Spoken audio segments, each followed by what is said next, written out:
সকলকেই জানাই 92 নম্বর বুথে ভুয়ো ভোটারের অভিযোগ উঠেছে। ভুয়ো ভোটের অভিযোগ, ইভিএম এর বোতামে কালো টেপ লাগানোর অভিযোগ এবং ইভিএম সিপিএম এর প্রতীকের ওপর কালো টেপ দেওয়া হয়েছে।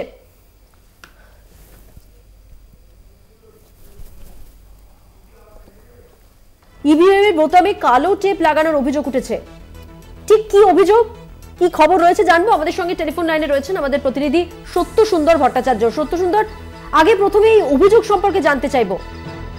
দেখো, ডায়মন্ড হারবার লোকসভা কেন্দ্রের সিপিএম প্রার্থী প্রতীকের রহমান তিনি অভিযোগ করেছেন যে সেখানকার 92 নম্বর বুথে, ডায়মন্ড হারবার লোকসভা কেন্দ্রের 92 নম্বর বুথে বেদাত ভোটের অভিযোগ শাসক দলের বিরুদ্ধে এবং বুথে সেখানে কেন্দ্রীয় বাহিনী থাকলেও সেই কেন্দ্রীয় বাহিনী কোনো রকম ভাবে সক্রিয় ছিলেন না, তারা নীরব দর্শকের ভূমিকায় ছিলেন, এমনটাই কিন্তু সিপিএম এর তরফে অভিযোগ জানানো হয়েছে।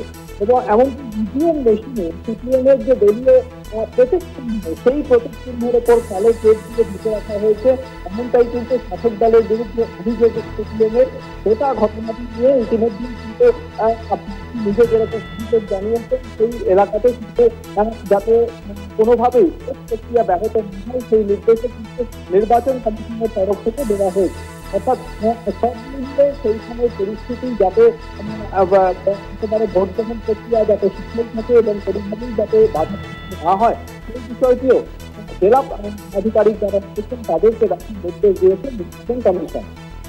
ধন্যবাদ সত্য সুন্দর। কথা বললাম আমাদের প্রতিনিধি সত্য সুন্দর ভট্টাচার্যের সঙ্গে। ডায়মন্ড হারবার 92 নম্বর বুথ, সেখানে ভুয়ো ভোটের অভিযোগ, ইভিএম এর বোতামে কালো টেপ লাগানোর অভিযোগ উঠে এলো। এটাই ডায়মন্ড হারবার মডেল, যে মডেলে বিরোধীদের সিম্বলের উপরে কালো টেপ মেরে রাখা হয়। আসলে কালো টেপটা ওনার বুকে বা ওনার মুখে বা ওনার চোখে মারা উচিত। এটাই আজকে ডায়মন্ড হারবারের কালো গণতন্ত্রের কালো দিক। মানুষ ভোট দিতে পারছে না, মানুষ আক্রান্ত হচ্ছে, ভুয়ো এজেন্ট বসছে। এটাই ডায়মন্ড হারবার মডেল, যে মডেলের নাম করে অভিষেক ব্যানার্জি আসলে উনি প্রভোগ করেছেন প্রতিদিন 5 লাখের ব্যবধান, 6 লাখের ব্যবধান, 4 লাখের ব্যবধান, যত বলেছেন তত কর্মী